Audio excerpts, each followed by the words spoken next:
Hello, my name is Jim Peterson. This is my colleague Jen Greger, who practice intellectual property litigation in the Madison office of Godfrey & Kahn. We'd like to talk to you today about our article about copyright infringement and plagiarism by lawyers. We got interested in this subject when, about a year ago, a reporter contacted me to comment on a news story. A state legislator had been accused of plagiarism because she had posted 3 articles on her website, and portions of those articles were drawn from blog posts that her husband had made several years earlier. The reporter wanted to know if I thought that this constituted either copyright infringement or plagiarism. I didn't think it constituted copyright infringement because the husband had consented to the use of the material, and I didn't think that it was a very good example of plagiarism because it wasn't terribly unlike routine activities by politicians who use speechwriters and campaign staffers to prepare materials. Whether there was anything wrong with it, I said, was up to the voters. The reporter then contacted a communications professor who said it was a clear-cut example of plagiarism. And I was a little bit amazed that there could be such stark differences of opinions about the same events as to whether they constituted plagiarism.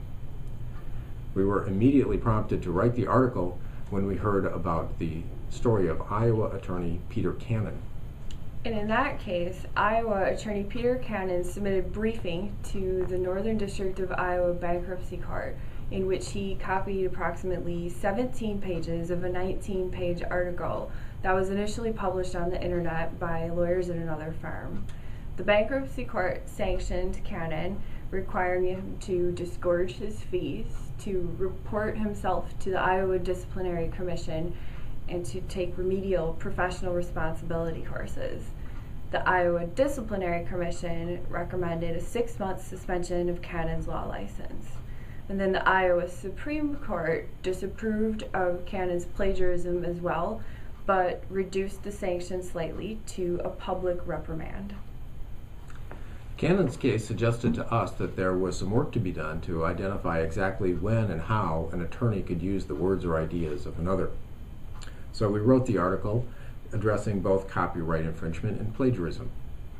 We discussed the extent to which copyright infringement principles apply to the work of lawyers, but we think the most interesting part of our article deals with plagiarism. Although the legal profession is governed by an elaborate and extensively interpreted and applied set of ethical canons, there's no rule that specifically deals with plagiarism. So in our article, we develop a theory of plagiarism that we think can thoughtfully apply to the work of lawyers to help distinguish legitimate acts of copying from plagiarism. In analyzing copying in the legal profession, we identified 3 factors that we think inform when actions constitute plagiarism by lawyers. First is consent, whether the author of the material consented to others using it. Second, whether the author of the material claims and express authorship interest in the material. And third, the needs of the institution.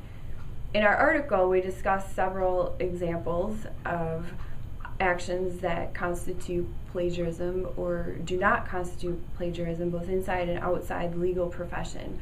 An example that is directly in the legal profession that happens commonly is where an associate is the primary author of the brief that his or her colleagues sign.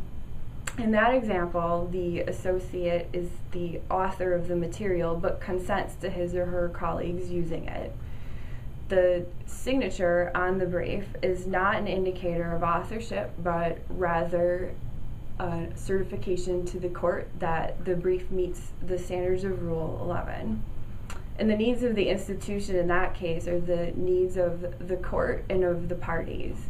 The purpose of the brief is not for an evaluation of the individual lawyer's writing, but to communicate the facts and law of the case to the court. In applying these principles to a number of examples in the legal profession, we think that plagiarism actually only occurs where there is word-for-word copying of substantial, non-routine portions of legal documents. Most of us learn about plagiarism in the context of the university, where the individual work of the student or the faculty member is particularly evaluated for that individual's creativity and insight and literary ability. But in the legal profession, that's usually not at stake. Accordingly, we think the concept of plagiarism as applied to lawyers should reflect that reality, and in most cases, copying is a good thing because it provides efficiencies for the client. There's no need to start from scratch and charge your client for it when you have worthy models to draw from. The concept has to be applied with some sensitivity, however, because in certain circumstances, it's really important to evaluate the skill or writing of an individual person. For example, if you have a summer associate program, you want to know whether your summer associates have good writing abilities and good research abilities. So that's an example of a context in which the individual abilities and of the individual are at stake, and so it's important for the summer associate to very completely and accurately indicate every source from which they've drawn. We'd welcome your comments on our theory of plagiarism, and we hope you enjoy the article. Thanks for listening.